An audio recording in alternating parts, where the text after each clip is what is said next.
E então, vamos prosseguir? Então, nós estamos tratando de desigualdade e políticas sociais e nós vamos passar ligeiramente pela discussão do estado de bem-estar social ou estado providência ou ainda em inglês welfare state.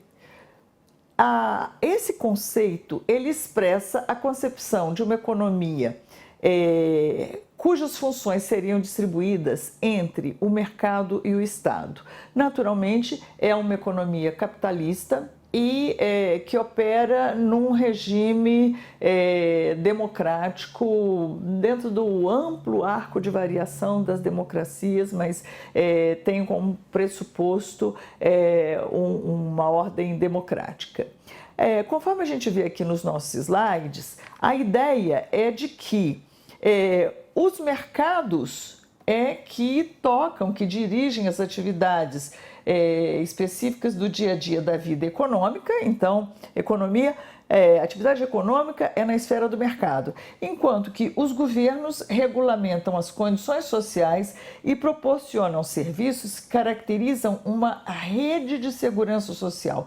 O estado de bem-estar social é sempre um estado que opera com a ideia de proteção e promoção social, né? Então, os direitos sociais são incorporados ao sistema de cidadania: direito ao trabalho, direito aos cuidados de saúde, direito à educação, direito à proteção contra a vulnerabilidade, que é o que a gente conhece como assistência social. Hbom, esse estado de bem-estar social tem sido objeto assim de muitíssimos estudos. Ele começa a surgir aí pela década de 30, né? Tem lá a herança de Bismarck, da Alemanha.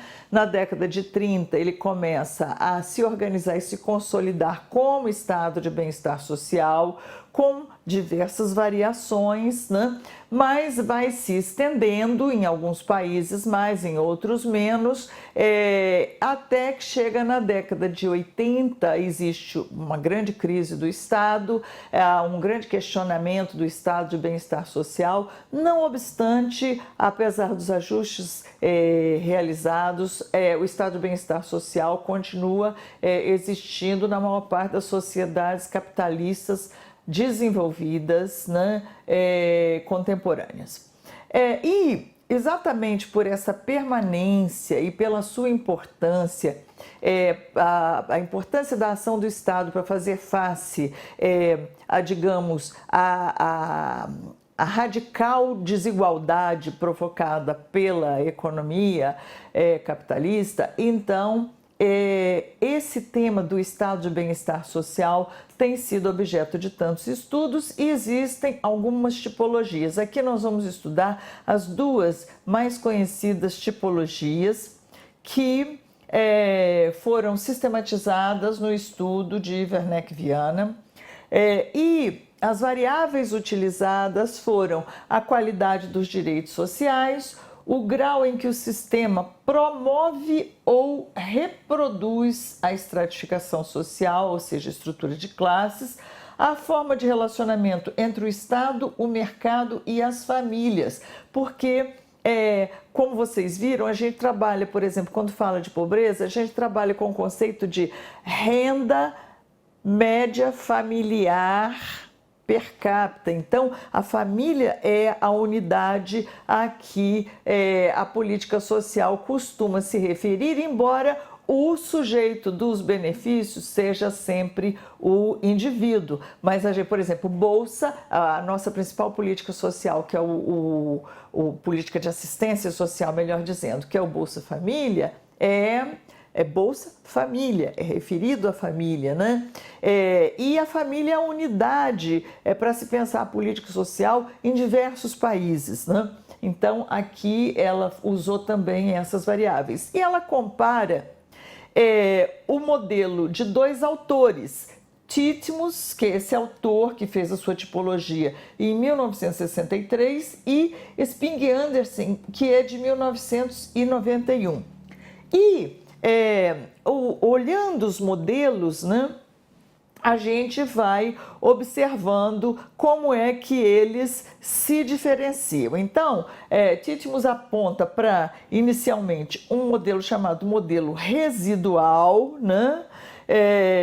Que se caracteriza pela seletividade, né, para os mais necessitados, ou seja, a política social seria apenas para os mais necessitados, tendo caráter de assistência social, intervenção limitada no tempo, ou seja, a política social não era uma política ad infinitum, né, duraria somente o tempo que fosse necessário para resolver determinados problemas sociais e justificava-se essa política social pela falha dos mecanismos naturais que seriam o mercado e a família, né? Então, esse modelo residual, na tipologia de Spink e Anderson, ele é comparado com o regime liberal, né? Onde o regime liberal, a política social para que os indivíduos tenham acesso requer comprovação de pobreza.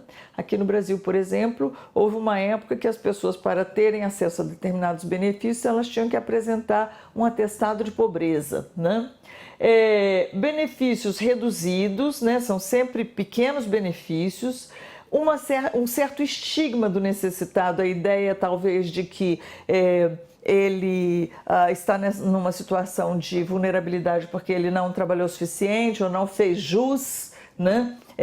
Há uma situação melhor, e ocorreu em sociedade de burguesia forte e movimento operário fraco. Isso aqui, naturalmente, essa tipologia, ela vai acompanhando a evolução da economia e do estado de bem-estar social quando surge. Então, quando ele surge, né, ele surge com essas características. Para Titmus é denominado modelo residual nesse primeiro momento, e Spink e Anderson define como regime liberal. E ocorre nos Estados Unidos, no caso de Titmus, ele aponta, exemplifica Estados Unidos e Inglaterra, e Spink e Anderson exemplifica com Estados Unidos, Canadá, Austrália e Nova Zelândia, né?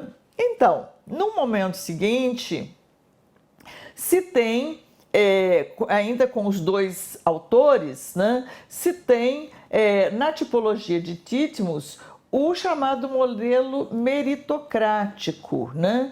E Spink e Anderson chamando o de regime conservador. Quais são as características desse primeiro momento, desse segundo momento, né?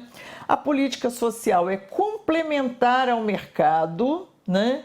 Com atendimento segmentado por ocupações. Por exemplo, no caso do Brasil, são categorias profissionais, né? A qualidade e a quantidade dos serviços é relacionado com o desempenho no mercado de trabalho. Então, quem ganha mais contribui mais e tem acesso a mais bens e serviços. E a base contributiva é tripartite, né? Indivíduo, empresário, o trabalhador, o empresário e o Estado, né? Trabalhador, patrão e o Estado, né? Esse foi o modelo da Alemanha e também o modelo do Brasil a partir da década de 30, com a CLT e com o que havia de política de previdência a partir de então. Spink e Anderson tem como correspondente isso que é chamado de modelo conservador, onde se mostra, da mesma maneira, o Estado substitui o mercado como provedor de serviços sociais. No modelo meritocrático, o Estado complementa o mercado, né? Em Spink e Anderson, os direitos sociais são ligados à situação de trabalho ou ocupação, do mesmo jeito que no modelo meritocrático de Titmus. Os benefícios são hierarquizados e diferenciados, refletindo classe ou status, né? Que é exatamente a mesma ideia que Titmus aponta da qualidade e quantidade do serviço relacionado com o desempenho no mercado de trabalho. E esse modelo conservador surgiu em países onde a Igreja ou o Estado predominaram na transformação da sociedade, na passagem da sociedade tradicional para a sociedade moderna, na mudança de uma sociedade agrária pré-capitalista para uma sociedade capitalista, né? Então, Alemanha, França, Áustria, Itália e Brasil. Então, o Brasil está no modelo equivalente nas duas tipologias, nas tipologias dos dois autores. E, finalmente, né, o chamado modelo redistributivo por Titmus e chamado regime social-democrata por Spink e Andersen, que é aí o efetivo estado de bem-estar social, né? O pleno estado de bem-estar social. Então, as características são quais? Esse modelo foi implantado nas sociedades onde o mercado se mostrou incapaz de solucionar o problema da pobreza. O Estado produz e distribui todos ou quase todos os bens e serviços sociais. Todos ou quase todos os benefícios cobrem a totalidade da sociedade. Prevalecem os sistemas públicos gratuitos, especialmente na educação e na saúde. E o exemplo de Titmus era a Escandinávia, né? Especialmente a Suécia, Escandinávia, os países escandinavos, Suécia, Noruega, etc.